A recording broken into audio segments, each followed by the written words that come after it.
I'm going to be really mad if y'all can't hear me. Just say it right now. Let me know. Let me know what's happening. Are we good? Are we good?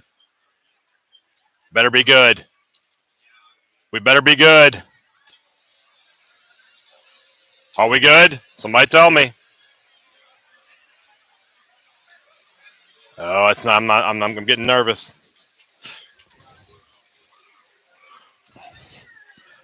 This is Thunder and Lightning Postgame Live here on SuperTalk's YouTube channel. Thanks for joining me here on a Saturday evening. We are brought to you by the good folks over at Paul Davis Restoration. I always laugh when I do this after a loss, which is all the time. When disaster strikes, you need a name you can trust. Paul Davis Restoration is there to help you recover from water, fire, mold, and storm damage 24/7. Their expert team provides fast, professional service to restore your home and business to its original condition. But they don't just stop at restoration. They offer property improvement services to make your space better than ever. Paul Davis Restoration, because your recovery and property improvement are their priorities. Call them at 662-769-7285. Let them bring your property back to life. Who's going to bring Mississippi State football back to life? That's the question that I would like answered to. Mississippi State falls to Missouri 39-20. Pretty much the way we all thought it would. Well, most of us thought it would go. State couldn't get stops when they needed them. They couldn't make enough plays offensively when they needed them. They had some moments of happiness, sprinkled in, but at the end of the day, it kind of went the way I thought it was going to go. Tonight was the first time, Levy is a first-time head coach, and I know that, much like a first-time head coach is going to do, you're going to make some mistakes here and there, but tonight was the first time where he made decisions that I just did not agree with. I thought when they made it 31-20, that's where you got to go for two there to make it a 10-point game. There's no difference between 12 and 11. They don't go for two there. Okay, well, whatever. So you get a stop, and you come down and you have a chance to score. 4th and 3, and a field goal makes it makes it a one-score game. And I know it's unlikely that State's going to get a stop and get the ball back down 8. I know that. But they're unlikely to get a stop no matter what the score is. So why would you not just go ahead and get the points and keep the momentum and go from there? And they don't. And they go for it on 4th down, and they don't get it, and Missouri scores to salt the game away, and that's that. With Van Buren today, you guys kind of see why, when people ask me about Van Buren, I say, well, I think he's young and talented, and I like some of the things I've seen from him. But at the same time, I'm glad that it appears Blake Shapen is going to return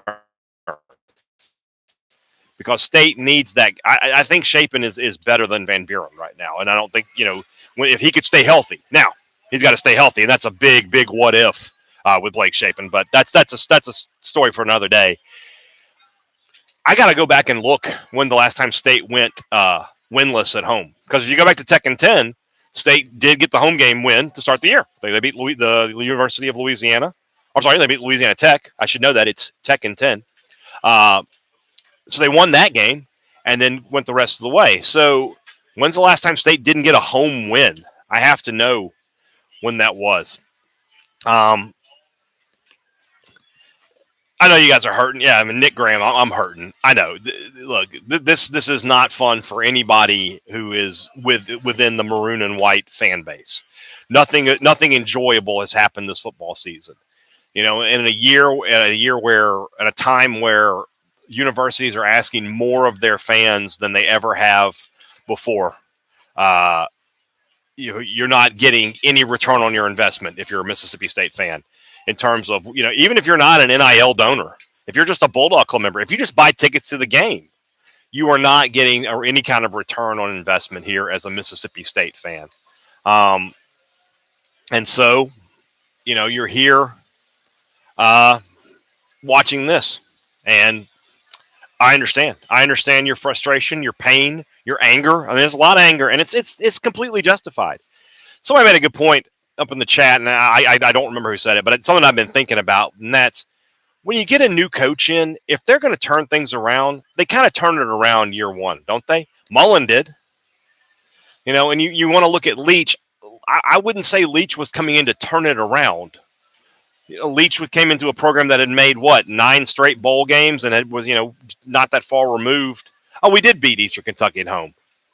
Oh, well, never mind then. What am I talking about? We beat UMass at home, too. What am I talking about? I'm not very smart. It just felt like a winless season at home, I guess. Winless in the conference, we'll say that. The Bulldog Club sent an email this week trying to get $50 for the 50th anniversary. That's what I'm talking about, though. That's and I understand why they have to do that. I understand that that's their job, but at the same time, good Lord, the timing on that could not be much worse. Hunter Bolin asks, is there any hope with this program? There's always hope because the transfer portal exists. You got to go out and you got to flip this roster. I don't know that you can move forward with the coaching staff that you have in terms, especially on the defensive side of the ball. So this is another game where you're like, defensively, hey, they weren't terrible, were they? I guess they gave up 472 yards and 39 points. Missouri's drive chart made me laugh early in the game. So State gets stops on their first 2 drives, and let's not act like when it was the first 2 drives of the game. You're watching this and you're like, you're watching this and you're just thinking, okay, maybe there's something here, and then it falls apart. So State gets back-to-back 3 and outs. Then it goes touchdown, touchdown, touchdown, halftime, field goal missed, touchdown, into the game. So they scored. They scored on 5 of their next 7 drives, 5 of their next 6 drives, not counting the drives that end the half. They're just not any good. The players aren't any good. The coaches aren't any good. What do you want at that point? What do you want? So I have no confidence this staff can flip the roster. I understand that. I keep going back to something that Lebby said when I talked to him at SEC Media Days, and we asked him, what do you want fans to think at the end of this season? What's defined? Maybe it's more like what defines success for you in year one? And he said, I want Mississippi State fans to know they've got the right guy here. Impossible. No Mississippi State fan, unless you're just one of those people who's like, I believe anything Mississippi State tells me, and I don't question it. If you're the boxer in that Animal Farm reference, nobody is watching this team and saying there is no chance. I totally am locked in with Jeff Lebby. He's clearly the guy. You can't go 2-10, and that's where State's likely headed, and think that. Simple question for you: is Lebby a good coach? Lebby is a good coach. I don't know if he's a good head coach yet. That's about as simple as I can put it. I think this team shows flashes offensively. They have been better at times, but by and large, you can't sit there with a straight face and say, yeah, I think Jeff Lebby is the right guy for this job. If you say that, what that tells me is you're somebody who just believes whatever the university is going to tell you. How much of Lebby being content with defense is that this is an average one in the Big 12? This is not an average defense in the Big 12. This is one of the worst defenses in the country in any conference it plays in. It would give up massive yards and massive touchdowns anywhere. So, Rob Hadaway, both lines are so bad it's impossible to evaluate. I mean, that's accurate.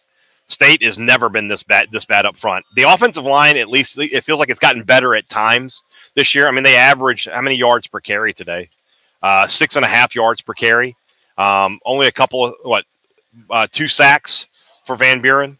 And something to consider. I mean, I'll take it.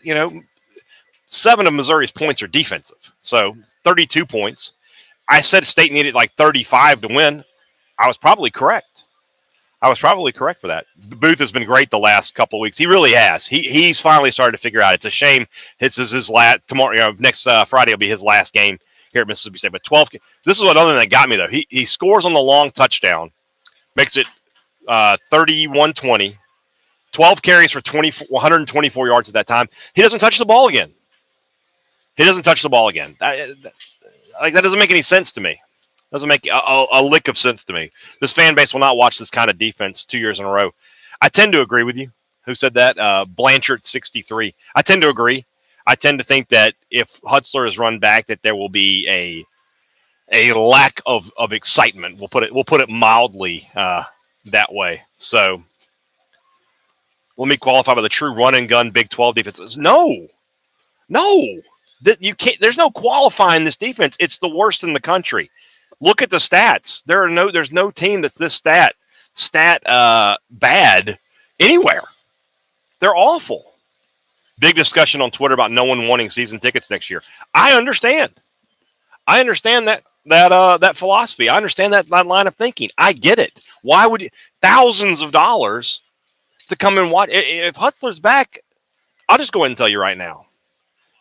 Looking ahead, if we get to the end of if Coleman Hutzler is still your defensive coordinator here in a few weeks, excuse me.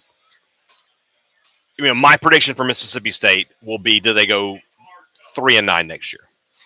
I think they'll beat. I think they play an FCS team. What's their schedule off the top of my head? I don't know. I know they play Southern Miss, and they better damn well win that one.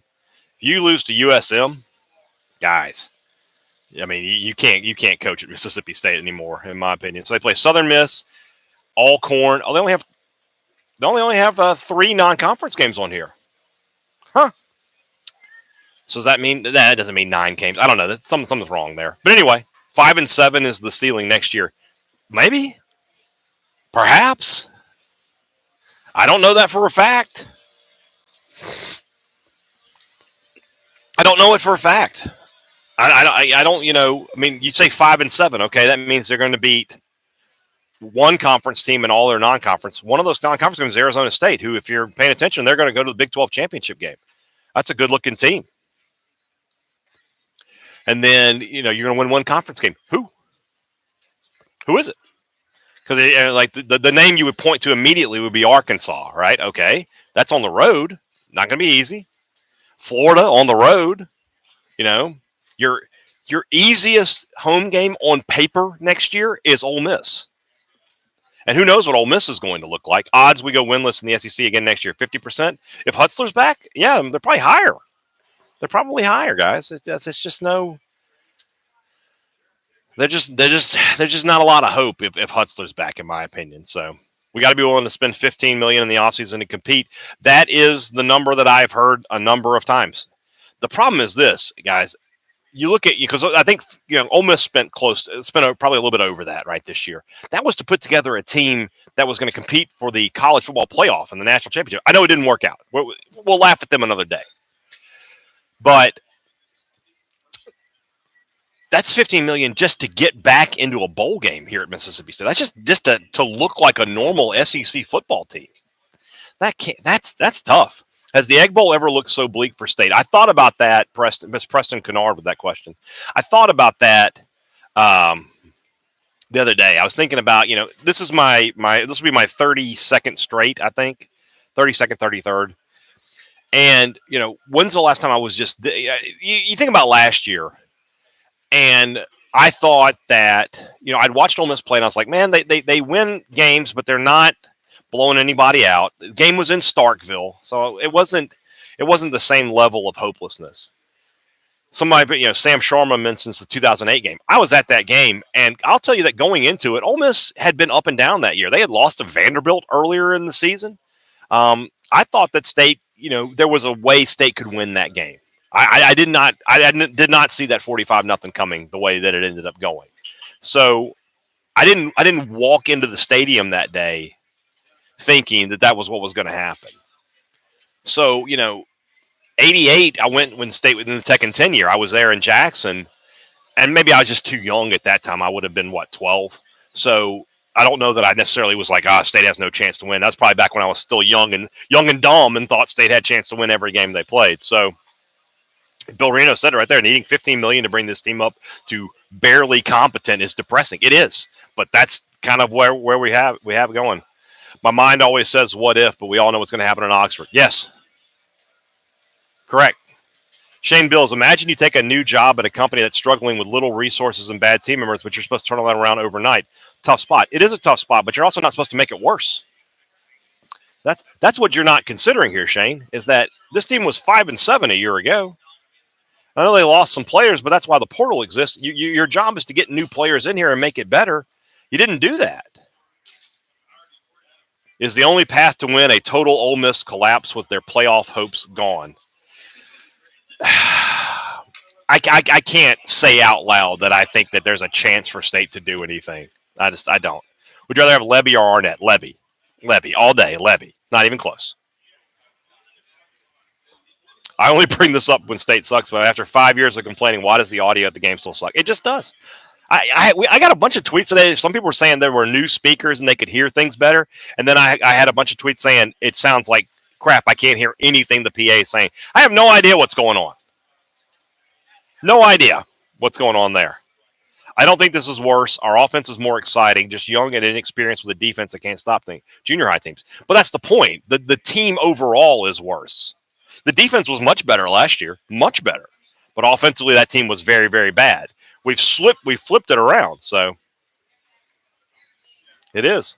We've not missed the window of NIL, Dan Glenn. They have not missed the window of it. The window is always open for NIL.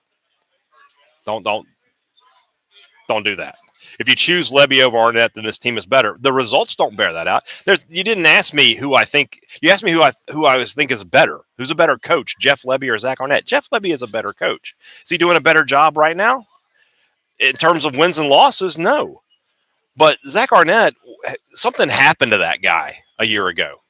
If you watched Zach Arnett, the defensive coordinator, and then watch Zach Arnett, the head coach, not the same guy, not the same person at all. So. Justin Tidwell, emotionally, I'm willing to give Lebby one more year. But if he keeps his staff with the same result as this year, then him and company have to go. That's something I agree. And that's the precarious situation Lebby could put himself in. If he keeps Hutzler, and then we go through this again next year, Lebby's going to go too. There's no question about that. So can we expect the LED lights and speakers this offseason? I don't know. I don't know the answer to that question. I know that they talked about having them in, and then they talked about delaying it because of the NCAA settlements, and it goes kind of back and forth. So, you know what? If they tell me they're going to put them in, I'll let you know on that. I'll let you know. Kind of guy, I've said a few times, like the slogan of this season, if they did a DVD that none of you would want to watch, but if they did it, it would be Mississippi State football 2024. It is what it is. So. I know he's odd, hindsight being 2020, and with all due respect, but where would the guy across the field? Where would we be if the guy across the field had been hired instead of Leach? I'm trying to remember when Drinkwitz was hired at Mizzou. It's a good question. I mean, what if Sarkisian had been hired? That was the hot rumor that he was going to come in. What if Joe Judge had taken the job, which was going to happen? Don't doubt for 1 second that was going to happen. So I don't know. I don't know the answer to that.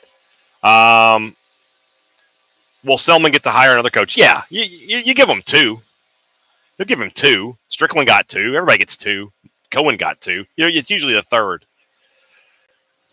one there. Yeah, so Selman will definitely. Yeah, he's not going. You know what's funny about this whole thing, by the way? Football is in a really, really, really bad spot. It absolutely is. There's no question about that. Dan, I'm aware that Mike Leach died. I know it better than almost anybody. Yeah, I talked to him the night before he passed. It is a very odd, unusual, awful situation, but it is what it is. What I was going to say is this. Football is down bad right now, and that's what drives everything. So I understand the frustration. I understand why people are looking at Selman. Men's basketball is in great shape. Women's basketball is in really good shape. Baseball, I know what you're going to say, but they did go to the postseason last year. And if they go to the postseason this year, you've kind of shaken off what happened the last two seasons. Softball has been a consistent NCAA tournament team. The soccer team is as good as it's ever been. I understand Selman didn't hire those coaches, but his job is to manage this athletic department. And so far, this athletic department is in really good shape, except for the big dog. So I'm not going to go that idea of that Selman needs to go. Exactly. Micah Halfacre says it right there. The athletics of state are in great spot except for the moneymaker. If they get this fixed, you have an outstanding athletic program, top to bottom. So there you go. And yes, I agree. Football does matter more than anything else in terms of perception. And what do I always say? Perception is reality. But they've got to find a way to get this right. Once this is right, everything else will take care of itself. But they got to fix that. All right, let's pick an impact player of the game. I'm sorry, let's thank our other sponsor real quick, and that is Lazy Guys. A little late tonight, but tomorrow, if you're watching the NFL, if you're, and I'll tell you what, with lazy guys, this coming up week, it's Thanksgiving. You're doing some prep, and all of a sudden you realize, oh darn, I need some baking soda, I need some sugar, you can let lazy guys know, and they'll go pick that up for you. You don't need to use DoorDash or Uber Eats. You need to go local with Lazy Guys. Use their promo code MSUNIL. You'll save $3 on your order, and they'll make a $1 donation to the Bulldog Initiative. If you don't want to leave your couch during the game, you don't feel like fighting the crowds at the store, download the Lazy Guys app or go to www.lazyguys.com. Go local, support the Bulldog Initiative, and use Lazy Guys. I will hopefully not have to use Lazy Guys to pick up anything. Hopefully all my Thanksgiving shopping will be done by tomorrow. Let's see what we got here. Would you give up all the other successes to trade for football? Sam, I always think back to Alabama like a decade ago. Basketball, they didn't care about anything basketball related. Baseball, they didn't care, but they had football. The answer is yes. If this was a national championship football team, men's basketball, baseball, just for me personally, I wouldn't care. I would not care. Bama cover the spread versus Oklahoma tonight? I think so. Can Selman force Lebby to make a move on defense? I don't know if he can force it, but he can make it where he can make it say like, "Hey, we need to." I don't know the answer. I don't know if he because when you do that, when you have an athletic director stepping on your coach's toes, something like that, it can be a problem sometimes. But at the same time, Lebby,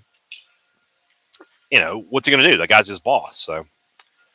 We'll see. All right, let's pick our impact player of the game. That's brought to you by our good friends, again, over at Paul Davis. When you have a disaster, you need an impact player. You need somebody who can come in and make a difference for you. That's Paul Davis Restoration here in the Golden Triangle and in Tupelo. So if you're in the Tupelo area, you can call Paul Davis Restoration. If you have a disaster, if you have a fire, you have water damage, give them a call. 662-769-7285. Devon Booth will be my impact player of the game. 12 carries. 124 yards and the long touchdown. Had State kind of back in the game for a second there. 10.3 yards per carry. Needs more touches. Need 20 touches a game. Needs 20 touches a game. No question about that. So, is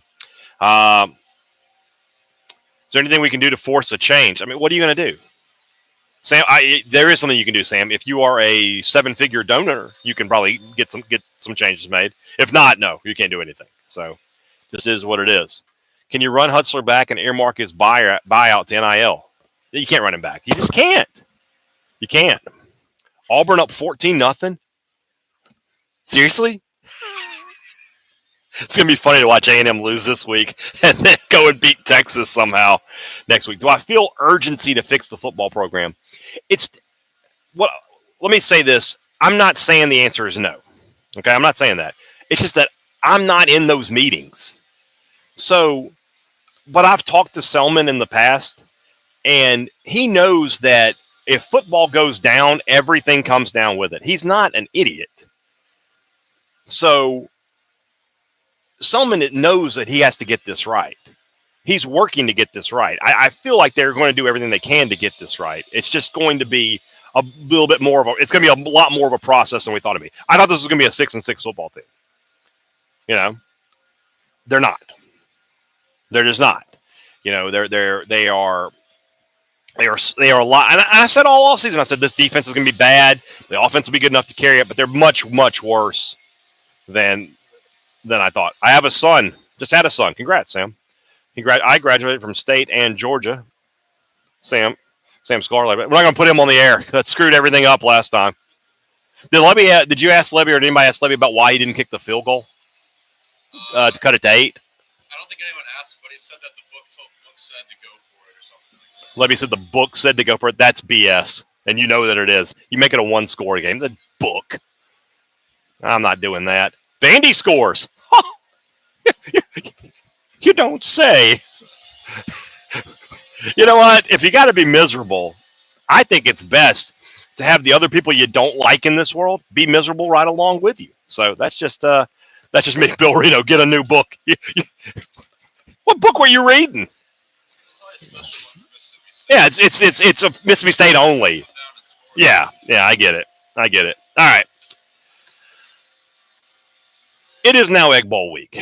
Let's leave this all behind. We gotta get our minds right, and it's going to be tougher to get our minds right than it ever has been in years past. But we will do it. All right. Thunder and Lightning tomorrow. Sports Talk Mississippi on Monday. I got a feeling you want to check that one out. Just call me crazy, you know. And then we will push forward from there into Thanksgiving and into the battle for the golden egg. John Kelly, we're going to leave it behind. That isn't the 2 games is in the past. All that matters is what's in the present.